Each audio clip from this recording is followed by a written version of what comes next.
This podcast is produced by the Center for Deployment Psychology at the Uniformed Services University of the Health Sciences. The views expressed are those of the speakers and do not necessarily reflect the opinions of the Uniformed Services University, the Department of Defense, or the U.S. government. In addition, references to any specific companies, products, processes, or services does not necessarily constitute or imply endorsement by the Uniformed Services University, the Department of Defense, or the U.S. government.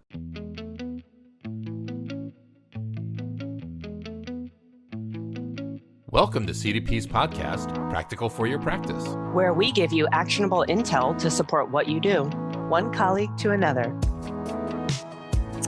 Welcome back to Practical for Your Practice. I am Jenna Ermold, today with Kevin Holloway as co-host. Hey, How you Jenna. doing, Kevin? I'm hanging in there. How are you doing? I'm doing well, and I'm doing well because I am really stoked to chat with today's guest. Yes, me And too. that is what is keeping me feeling energized, because the I'm only going thing. to tell you, this guest has a lot of energy, and Yes. we need that right now. And I'm going to jump right in because we got a lot to talk about today. Yeah. So, we created this podcast. It's intended to be this sort of community and resource for all of you out there, all you wonderful providers who are in the real world implementing EBPs. Those manualized treatments that are kind of a specific intervention that targets a specific mechanism, and they're awesome, and we love them, and they're the cornerstone to how many of our clients, kind of recover through that. Right. But Kevin, it gets complicated, right? Because how many clients do we see are sort of straightforward versus very complex? So how Right, do we right. engage in evidence-based practice when there's this like really complex case?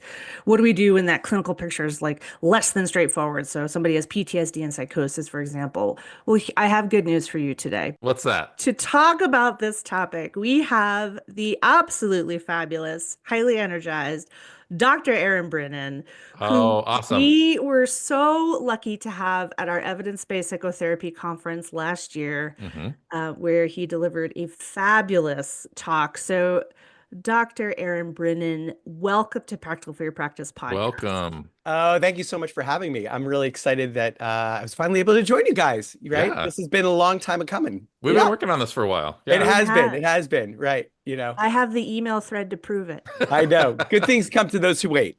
That's true. Right. That's true. We're here now. Can you just give a little snapshot of who you are and your background to include this work that you do, and why did you get interested in this area? Yeah. So my name is Dr. Aaron Brinen. I'm a clinical psychologist, and I started a long time ago, all the way through my master's, all the way through my doctorate. All I did was study how to treat post-traumatic stress disorder. And so along the way, I read all these books, and I found my way, and I found my way to the Center for Treatment and Study of Anxiety at the University of Pennsylvania, where I did a practicum under Elizabeth Hembry, where I learned prolonged exposure. And I started to learn this idea of it's not what you're doing, it's why are you doing it? And so it wasn't that PE is, I do my imaginal exposure, I do my rationale, right? Like in all of those, but what are you trying to accomplish in that moment? And as I started to do this idea of why am I doing what I'm doing started to formulate in my brain. And I always had that idea of this strategy for change. And I also recognized as I was doing my dissertation, which is really about motivation, right? So I applied motivational interviewing to prolonged exposure, because motivational interviewing being trying to resolve somebody's ambivalence toward engaging in behavior change, and avoidance is a behavior. Right. And so I applied it toward avoidance in PTSD, and really just looking at a very basic piece of it. And so as I'm looking at all these cases, I recognized there are no simple PTSD cases. Right. I looked at I was looking at all of these videos of cases from the original study where they looked at prolonged exposure compared to prolonged exposure where they added cognitive restructuring, right? And I didn't see, there were like no simple cases, right? And then I was seeing cases and I was like, I don't know where this like mystical, like unicorn simple case is, but they don't show up to my offices. And so I start this process of thinking about how do all of these parts work together. And then I was able to go and I was able to do my internship at the Coatesville VA, where I got to serve individuals. And they were always so kind to me. You know, the Vietnam veterans were fantastic, right? Because I was like this really silly puppy dog, right? The drill sergeants loved me. I don't know that they loved me, but they found me pathetic, but they like humored me. The GWAT guys, you know, they would sort of make fun of me, but they all started calling me Doc, so I must have been doing something okay. That's when you know you're in, when you Right, get the right. title. Yeah, Yes, yeah. And 100%. so, And for our listeners, GWAT stands for the Global War on Terrorism, which started after 9/11. And so then I finished my postdoc, and I had to go do a postdoc after my doctorate. And I went to the University of Pennsylvania, where I started working with Beck. And they needed somebody to I started working on his work with schizophrenia. And I always applied this idea of what are the levers that we're pulling, right? Because I've done throughout my career these manualized treatments, right? Whether it's prolonged exposure with response prevention, motivational interviewing, right? Social anxiety disorder treatment, right? I can kind of list all of them. And so, but my thought was always about what are the levers that you're pulling. So while I was working with Tim Beck, we're starting to develop this treatment for individuals with negative symptoms, the ones least likely to engage in psychosocial treatments. And that was the work that really has sort of driven the rest of my career. But I still wanted to serve individuals. And so, well, on one hand, I've always, I still serve individuals today. Yeah. And I get to do a lot more PTSD treatment today than I've ever done in my career, which I love. I still serve individuals with psychosis. I get to do all of this work together. I train people. I've always been more focused in on what are the levers we're pulling when we're doing these interventions. And when I start whatever treatment I'm starting, I pull out my PE checklist. I pull out my EXRP checklist. I do the worry intervention the way it's written, but I'm focused on what am I trying to pull. Right. And so that's sort of this journey that I've gone on. I love that so much because I think, and Jenna, certainly tell me if I'm wrong here, but so Jenna and I are both. Kevin, don't worry. I don't tend to hold back there. So Jenna and I are both now PE trainers too and consultants, right? And we get a question constantly in all of these workshops, like, but you know, this textbook perfect client you keep talking about here and how you do the therapy with this textbook perfect client, they don't exist. Like there's all sorts of other things going on. So would it be okay if I mix a bit of this and mix a bit of that and whatever? How do we deal with that complexity? And I just, you know, I think that's been my experience too. I've never met a simple, straightforward, they have just one problem, but everything else is hunky-dory kind of client. So I do want to acknowledge they do exist. Okay. And I've seen cases where the PTSD has not I use the phrase, PTSD has not metastasized, right?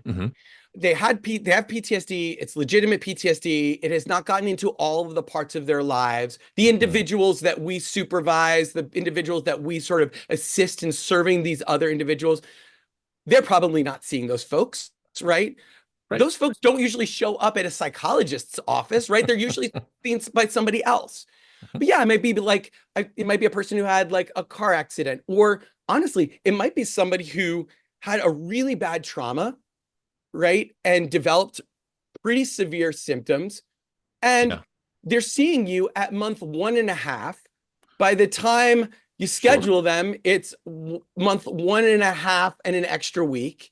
And then by the time you have finished all the intake paperwork, it's 2 months. And you could start PE. And those people, I'm doing my intake paperwork, you know, here.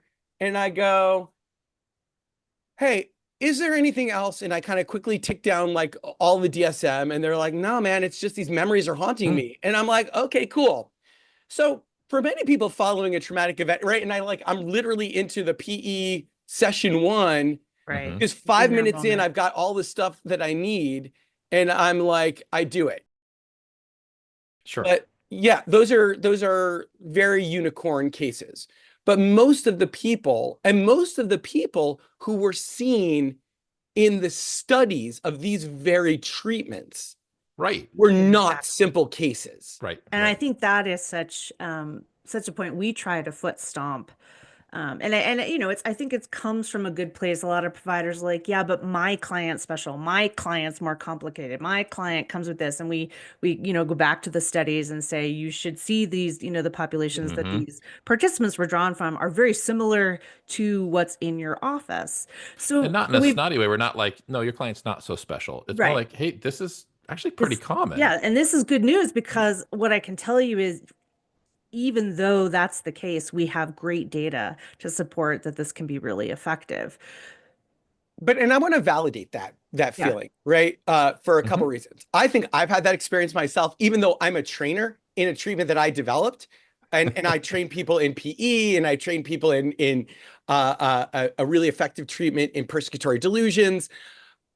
And I've seen some of the people who I really respect in trainings and have that happen to them. I think it's a really natural experience of a therapist to Yeah. go, yeah, but my case is different. Yeah. And so I think it comes from a place of PTSD and mental illness feels so insurmountable to us.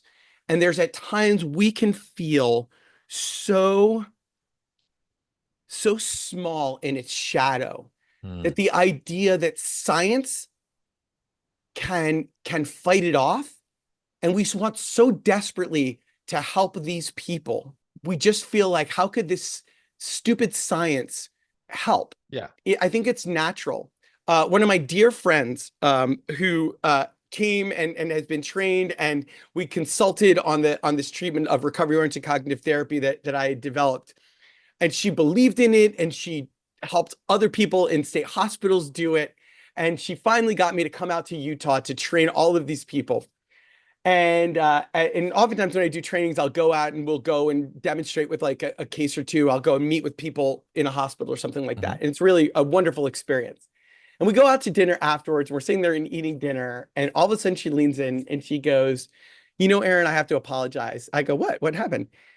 I really had that experience when I watched you do it with my patient, where I went, okay, fine. I really did see it. I wanted to see Seeing it is with my believing. patient. I saw all the videos of you with other people's Right. real patients in the real, or real individuals in the real world. I wanted to see you do it with my individual. Great. And so I do, like, when people say like, yeah, my individual is different. I get it. I get where we Hmm. come from. Absolutely. And I Hmm. think there's a whole host of reasons why we have that experience. And I think it comes from a place of, we want these individuals to be okay so badly, and we want to care for them so badly. And I think it comes from a place of caring. And I think it's a strength. I mean, I think the way we can, and this is going to kind of take us to the next place I'd like to go, but if all of our clients were cookie cutter, Right. and we didn't take the time to really understand what is, what are all the influences and factors that are keeping this person stuck in different ways than somebody else I'm working with. And that is actually what makes you a better EBP therapist, Hmm. Oh is yeah. really addressing those nuances. And I know in your presentation, I really loved your analogy, metaphor, I get those mixed up, of the Rube Goldberg machine. So this Right. idea that people are kind of in this little machine, they go up, they go down, they go around, and they're stuck. Yeah. And really taking the time to understand how things work together, again, to kind of keep that client stuck in time. And Yeah. it's where you really kind of talked about the important um, aspects of formulation and strategy for change. And so I really want to kind of go there. So we've got Yeah. these clients with complex presentations, um, and we want to use EBPs. So like, how do those things fit in? What's important for providers to understand about formulation and then strategy for change when they're working with these complex clients? Yeah. So I think one of the things we so frequently or I so frequently see in supervision and consultation is providers or supervisees, their first words, their first discussion is about what am I going to do to the person or do with the Mm, person? And they're not thinking about why am I going to do with the person? Like what's mm, going on? What needs to change? And I'm recovery oriented, so I know that can sound very top down. And we need to understand what is the physiology underneath of the mental distress that the person's experiencing.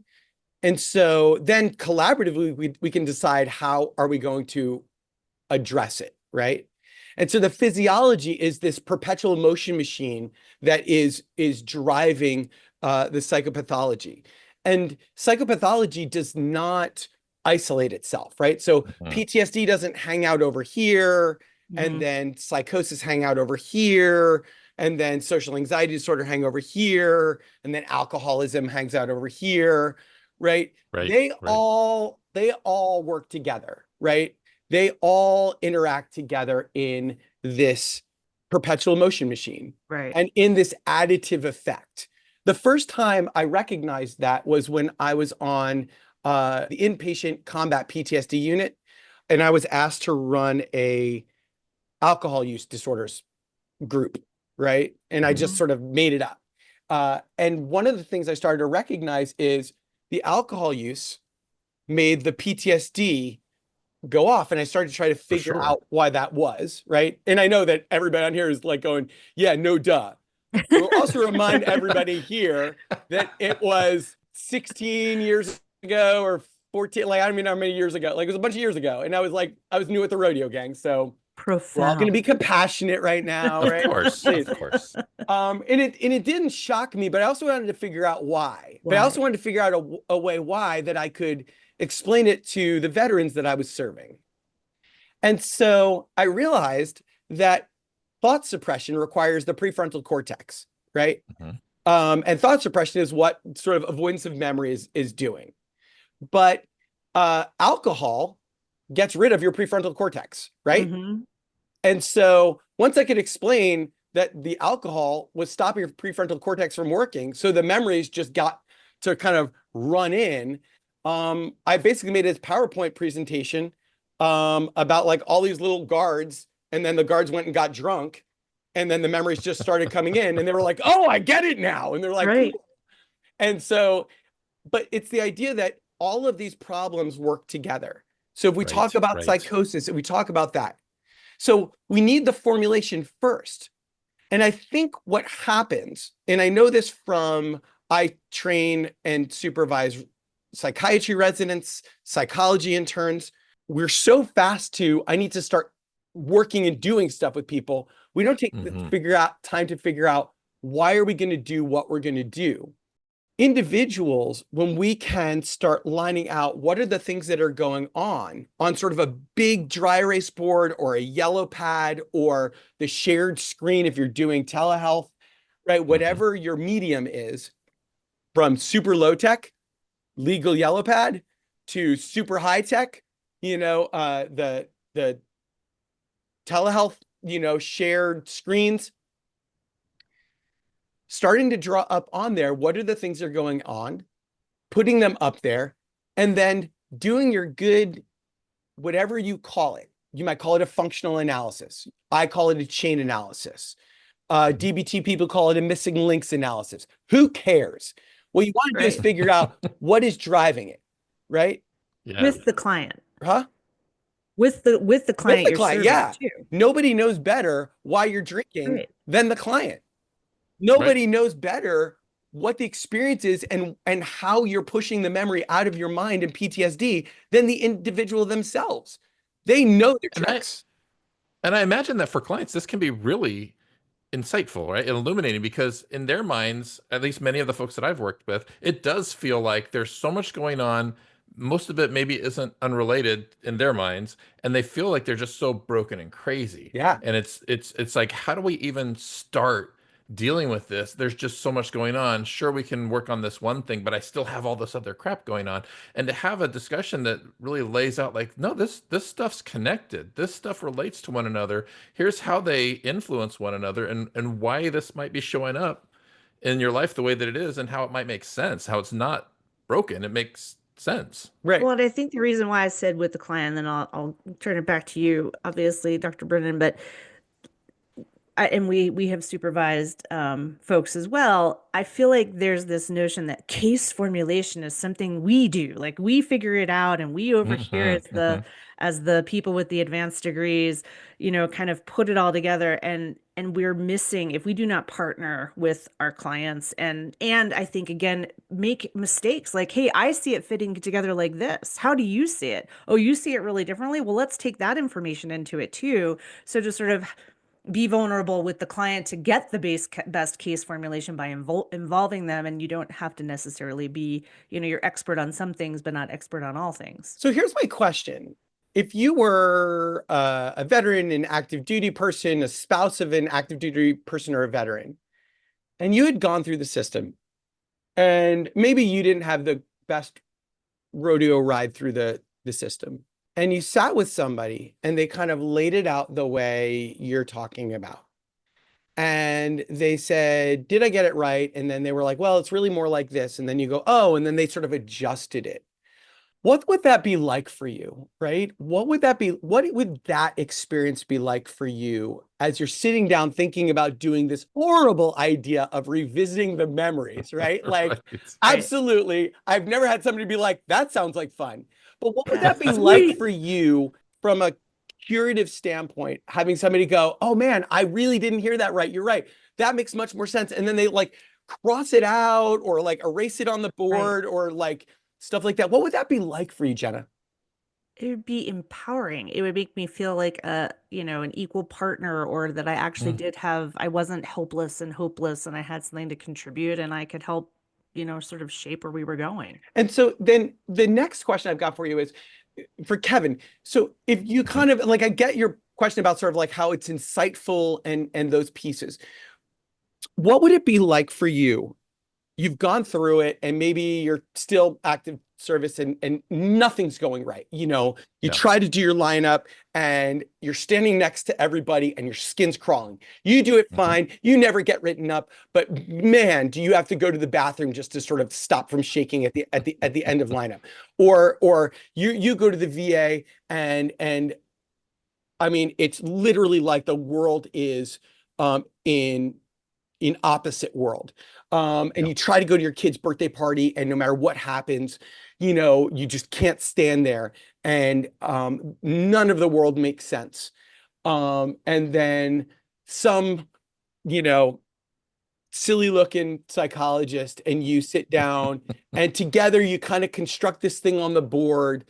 And for the first time, it makes sense that as Yeah. much as you've tried to not think about that memory, it keeps popping back in, right? And as much as you as much as you try not to go to the birthday party, it never makes it easier. What would that be like for you? Not just going, oh wow, that's the pattern, but like, what would that be like for you? I think, for me, that would be like, it's this epiphany of like, okay, now we've got something we can do about Yeah. this. Like, if I if I can sit there with my therapist and figure out what's driving this stuff, then it makes more sense why a therapist might suggest certain interventions or perhaps even my motivation to engage in them, because now it feels like we're going somewhere and there's reasons why. Yeah. And so I think pulling together, I think a lot of times when we think about, I think as Jenna said, this conceptualization is this sort of like esoteric academic waste.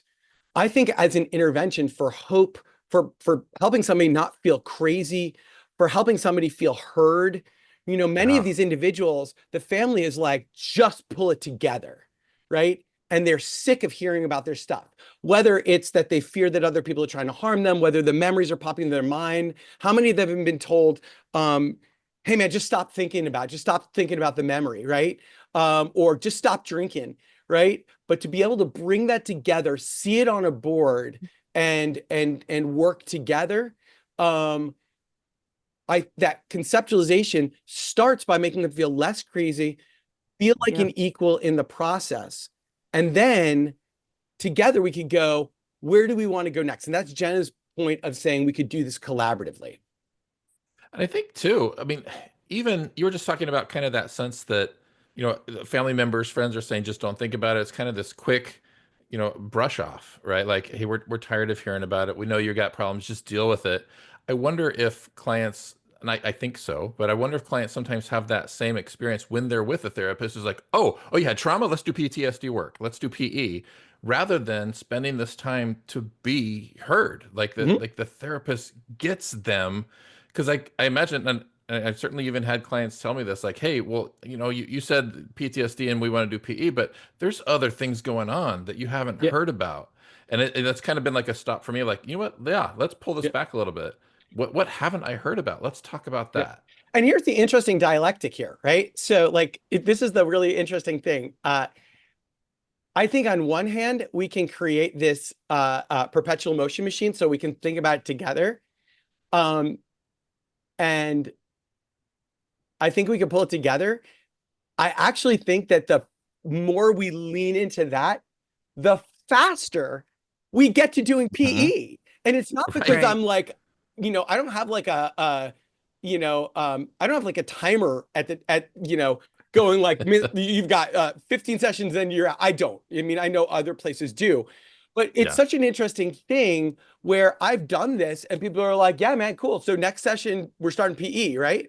And so it's sort of like those sort of finger traps, right? Like the harder I pull into the PE, the more people are like, like the leaning in and giving somebody that experience of being heard, doing that part of it, and it being a genuine experience. I really want to hear how this distress is being pulled together, and then we lean into where do we want to go, right? So one of the things I've seen in this idea of this, there's this idea that, well, I can't do any of this work until I have this really great rapport. One of the many millions of gigs that I end up having is as both a supervisor and a fidelity monitor. And I've been a supervisor and fidelity monitor on PTSD studies and on severe paranoia studies. Two groups of people who probably don't have rapport naturally, right? And it's such an interesting thing because when you're in a clinical trial, there's no kumbaya time. I mean, like you have a good rapport with people, but there's like, hi, my name's Aaron. I'm recording you right here. So, and then you're right into it. And it's amazing how much rapport you can build up, and you have zero flexibility. But people with really severe PTSD and really severe paranoia, persecutory delusions, 6 sessions, 10 sessions, and they get better. And so really flying in the face of like, it has to be this, we need this time for it. So, circling back to Jenna's kind of initial question at the beginning, we've got a lot of evidence-based psychotherapies that are, developed with a specific diagnosis in mind, with a specific set of problems in mind, and with a specific way to approach them. Certainly, open for the therapist's style and their personality, but they tend to be very focused. One of the questions we get a lot in workshops is just like, well, then, what do I do when I've got complex patients? Maybe this therapy isn't a good fit, or hey, I need to kind of do the eclectic thing, like take a piece from PE and take a piece from psychodynamic and take a piece from whatever, and we'll just make this amalgam of therapies of EBPs that in their minds fits this very unique complex client, but it's never been tested before. Right. Like what do we do? Right. Yeah. And I think that's the problem is, and not to sound unkind, nobody's ever run a randomized clinical trial on, your intuition. Right. And so I think leaning into the fact that these individuals who were a part of these clinical trials, and also these individuals who are now being studied in, across all of the EBP rollouts in the VA, the research coming out that like for the Center for PTSD Studies and things like that, right? None of these cases are simple cases, right? Right. And we're seeing that these treatments work really, really well. They'd work much better if people did them instead of like 8.3% of people doing them, right? Right. That would be Right. neat. Not trying to be particularly grouchy, but having the formulation, agreeing what we're going to work on, and working on one piece and going forward.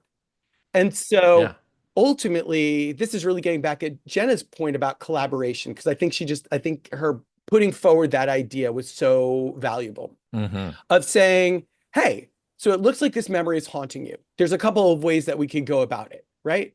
One of the ways that these memories continue to haunt us is that there are these stuck points that we can get into, right? And then, the way that we think influences the way we feel and what we do. And so if we can figure out how to undo these stuck points, we think that the memory might stop haunting you as much, right? For other people, the more you avoid, we know as many times as you avoid the memory, it makes it, it never makes it easier to stop avoiding. And as many times as you avoid the situation, it doesn't make it easier. So if avoiding is maintaining the problem, what do you think we should do?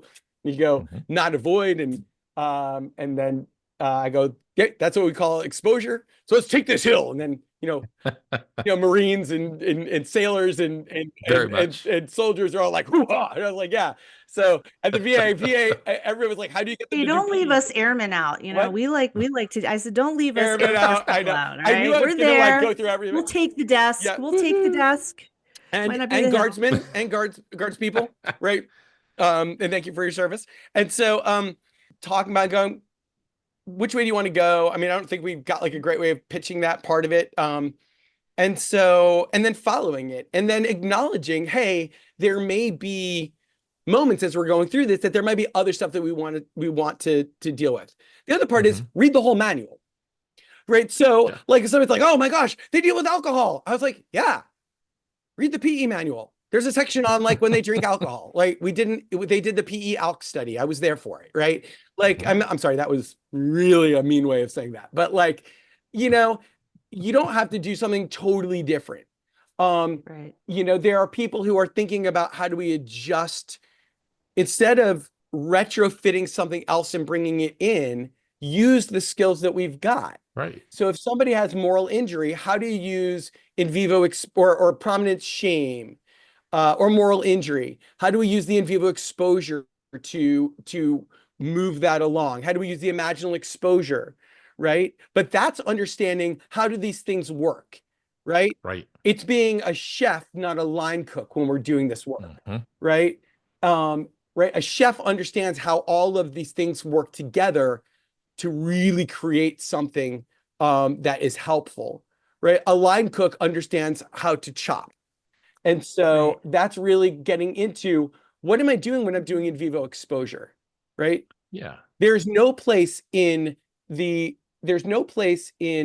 PE manual, I think, where they describe if somebody has guilt and they say, I should have protected my guys, and I should have known better, and I should have stopped them, and I should have protected them better, and the guilt's not going from the imaginals, right? Even though theoretically, if you just let the imaginal do its work, the imaginal will actually wrecking ball a thought like that on its own. Yeah. If you shut up and you let the imaginal do the work, that thought doesn't hang out.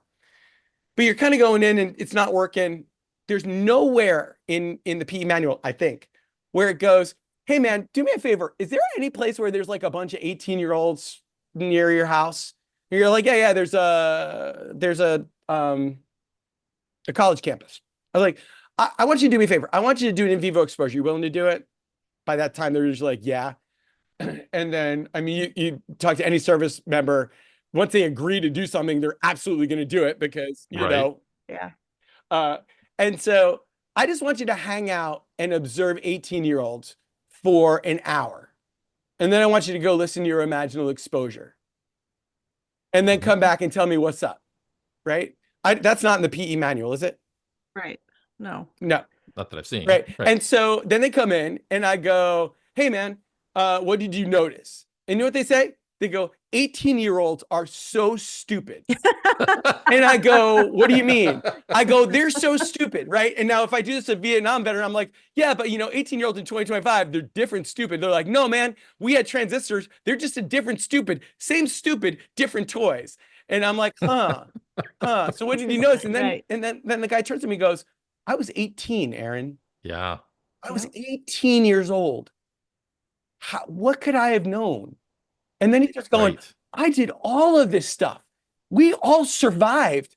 And I was 18, insert word, years old.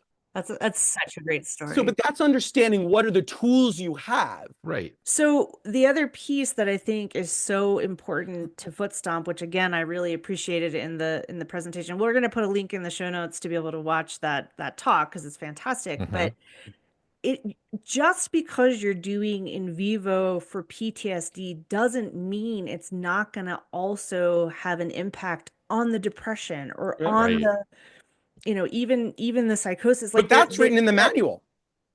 That's written in the manual. There are 4 categories of in vivo exposure, right?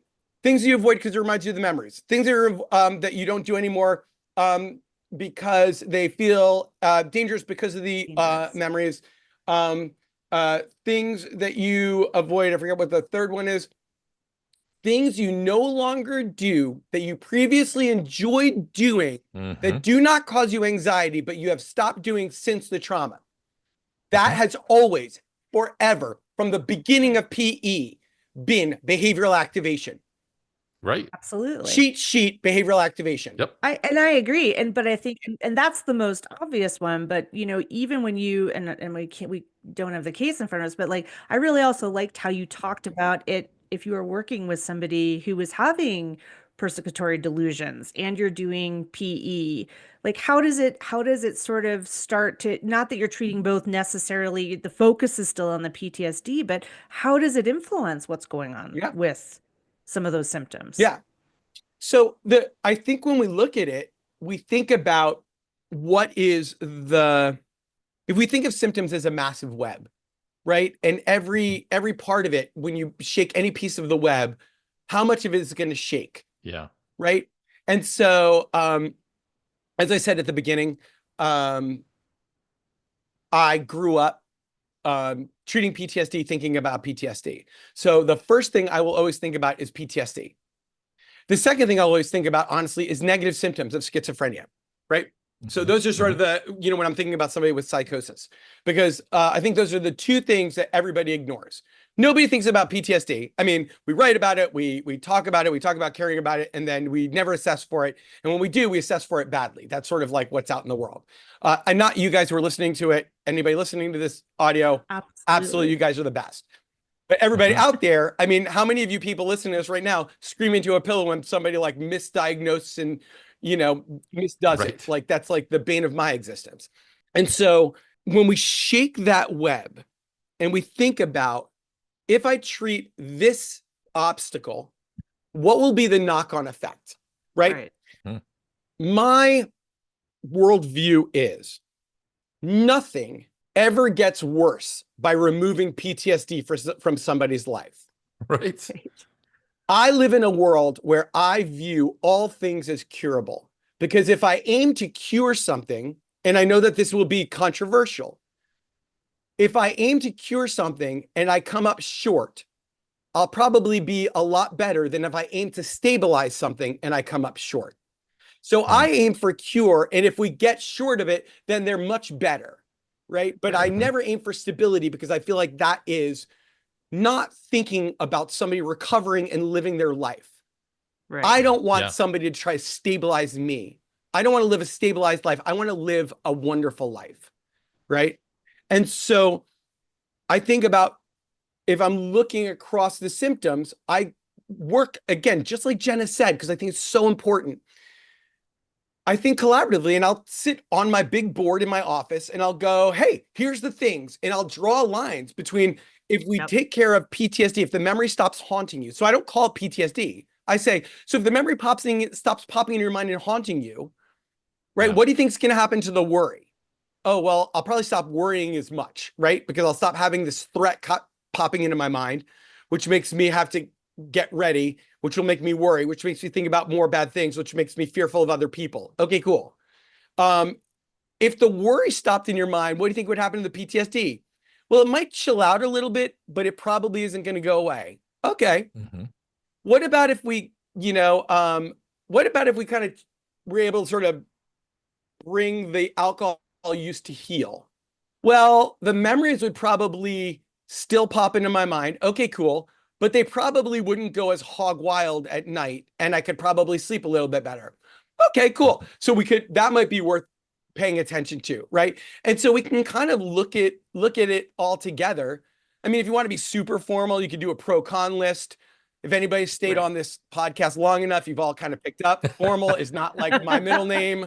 It's Philip.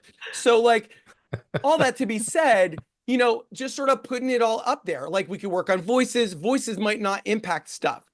But then sitting here going like, let's get the biggest bang for our buck.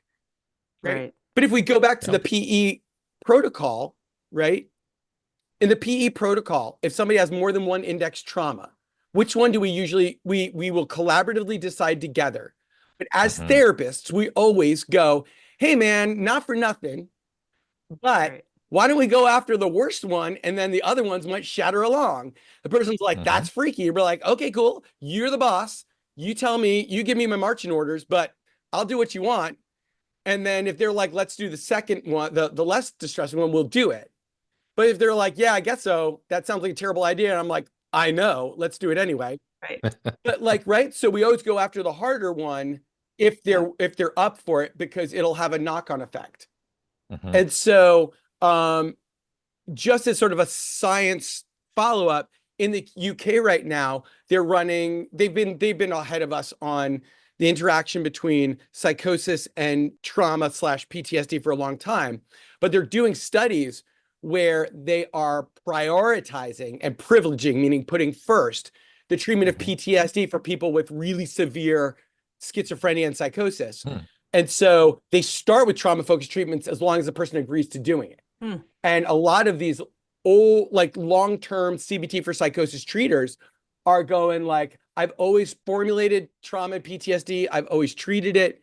I've never said, hey, nice to meet you. Let's do a trauma-focused treatment. They're like, I've never done that in my career. And they're like, it's wild to see all of the psychosis shatter or really loosen up and shatter by getting rid of the PTSD. Fascinating. That's amazing. So to go back to pull together the big question, when we have a complex case, we write it all up on the board. We formulate each of the pieces together. And then we start deciding collaboratively, okay, where do we want to go first, right? We are going to be collaborative. And collaborative means everybody's got to say, right? The individual is the expert in their own life, why they're experiencing what they're experiencing, how they're experiencing it, what's leading them to continue doing the things that they're going to be doing, and where they want to be going in their life. For sure. And all we bring to it is we're experts in how many people have recovered. And just like when all of us were in like school, grad school, if you have a team project and one person doesn't lift their side, that person is the worst. The worst. So I'm having painful memories. But also if you have one person who takes over everything, that person's the worst.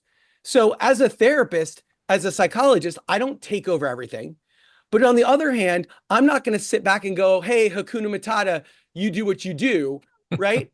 And so when I'm talking with an individual, I'm going to say like, yeah, man, this PE thing sounds terrible. And it seems like if we did this, it would work, right? But this could work and this could work. What do you think? I don't tell them we're going to do it. I give them my opinion. Right. Yeah. Right. Because I know how many people have recovered. This is such a treat.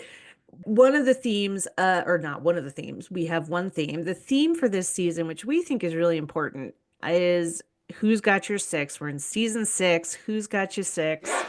Pretty clever. We know. I love that. I think it's really cool. When I read that last night, I absolutely clapped my hands and was very excited about that. So we want to hear from you, as you've done this work, certainly working with, I'm guessing, some pretty tough content Right. across the years, passionate about it.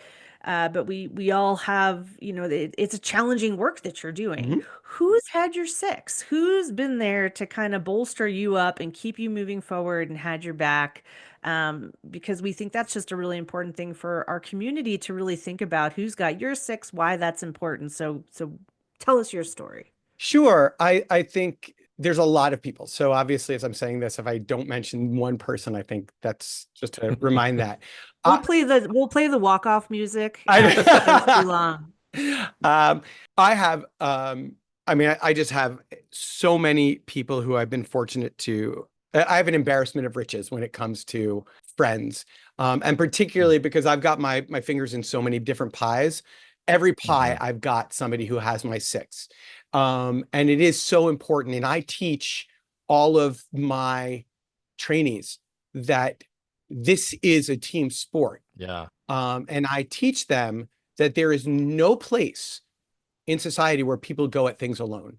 Nobody is successful. Even in the military, if you think about a sniper is never alone. There are two people in that job.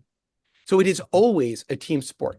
So for me, when I'm doing the hardest things, Elizabeth Hembry, who was my mentor, she still is my mentor and a dear friend. Amazing. Love She it. has this very bizarre spidey sense.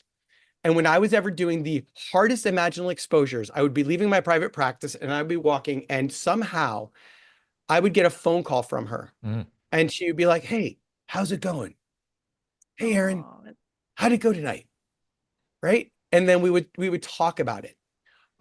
Here now in my current work, I've got colleagues like Julia Sheffield, who is a young psychosis researcher. I've got people like Louise Isham and Felicity Waite and Amy Hardy in the UK, as I do these really difficult cases.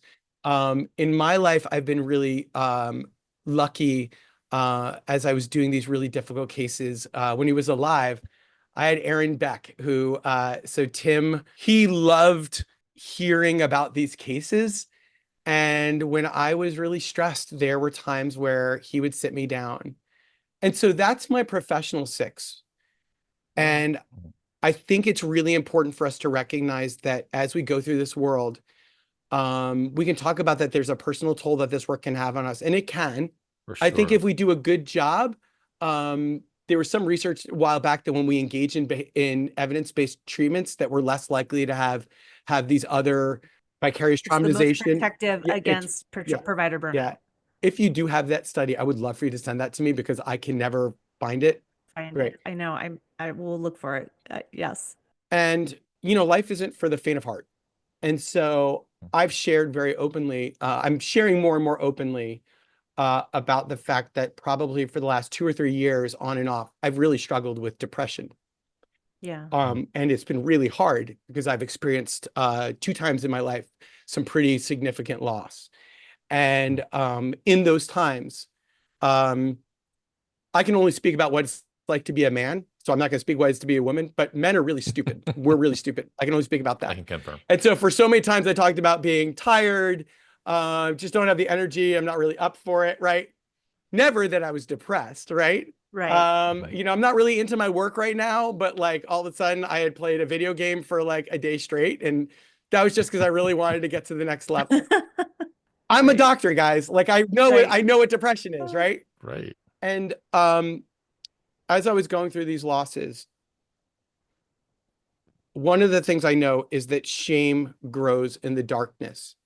And we, as those who go out and we leave the path of lightness and healing to help others find their way back from the path, are so okay with not allowing other people to know.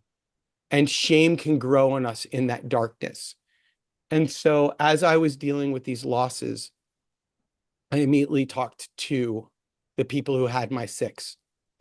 And those were people who really saved me. And those were Elizabeth Hembry and my division director, Blythe Corbett, and my chair, Stefan Heckers, and Julia Sheffield, and many, many more people out there in the world.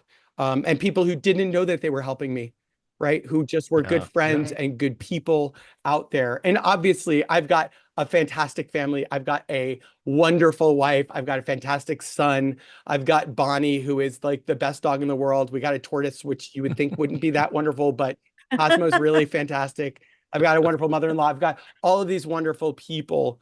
And it's easy as a psychologist who has gone out and done all of this work to go, I should be okay to be fine.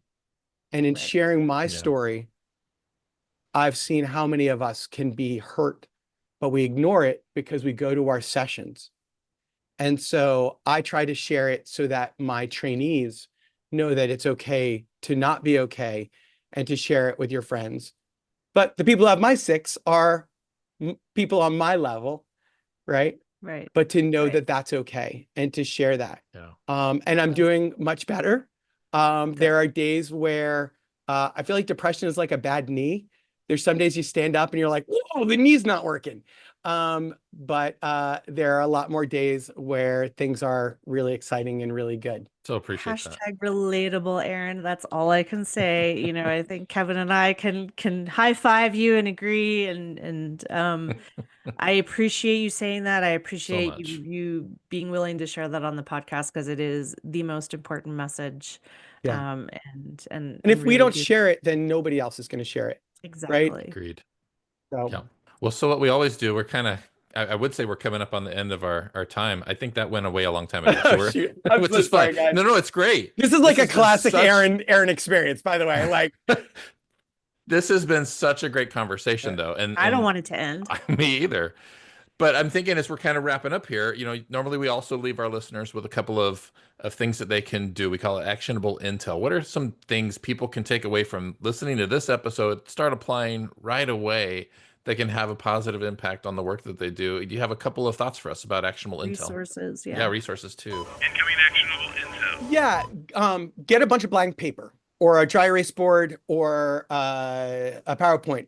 And when you sit there, be compassionate with yourself and say, yeah, these are complex cases, and go, I don't know what's going on. And then get that blank sheet of paper out and write every part of the complexity on the paper.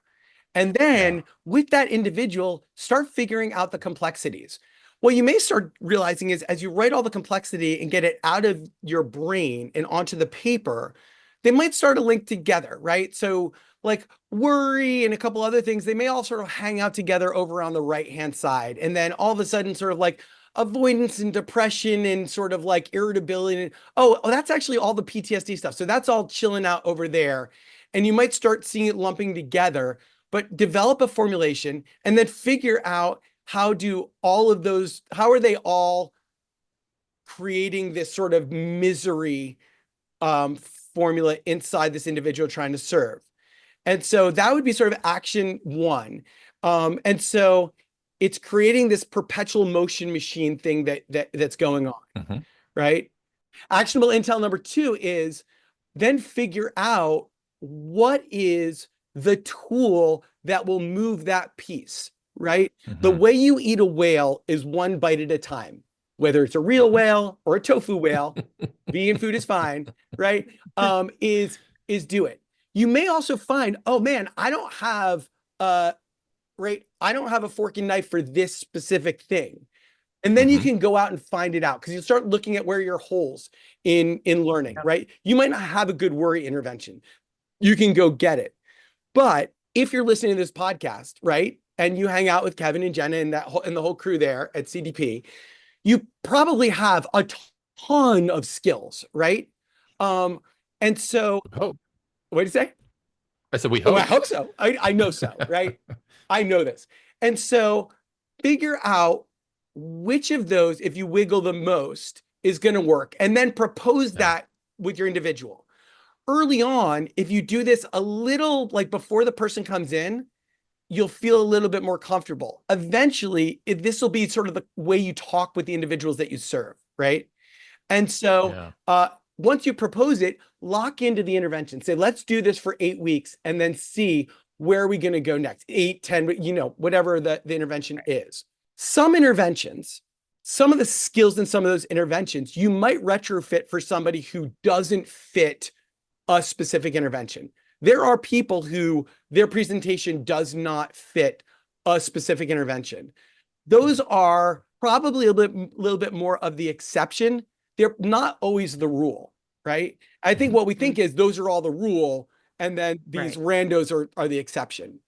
And so try kind of doing that piece of it. Sounds great. And then too, for resources, I think you'd mentioned, right, you've got a book coming out. I do, right? So if people are interested in getting a little bit more into CBT for psychosis, and particularly recovery or into cognitive therapy, I just finished a book called Living Well with Psychosis. It's part of a new series from the Guilford series called Living Well. They currently have Living Well with Bipolar Disorder, Living Well with OCD, and mine is Living Well with Psychosis. It's written directly to individuals with psychosis. It's also really helpful for practitioners because you could pick it up and think like, okay, how would you talk with people about it? And things like that. If you were like, wow, this guy's a lot to read, the book's a lot to listen to. The book is a lot like listening to me talk, or at least the people who have read it in that part. So it's for pre-order now, and it's coming out. Thank you so much. We're going to include all of those resources and links and such in the show notes too. So you don't have to try to write it down real fast. Go check out the show notes and find the links there. Thank you so much for coming. So this much. has been Thank you for having me. It was worth the wait. It was worth the wait, Aaron. Yeah. We'll have to do this again sometime. Yeah. I agree. We can definitely have a follow-on episode, and we are, as Kevin said, we're really grateful for your time. I'm really grateful personally for your passion and commitment and enthusiasm for not just the population that are near and dear to our heart, but people out there who have benefited from that passion. So thank you for all you do. We're so glad we got to connect. And for our listeners out there, we look forward to you joining us in our next episode. So be well. And as always, stay curious. And mind your EBPs. Remember, we love hearing from our listeners, so leave us a message on SpeakPipe or send us an email. Both can be found in our show notes.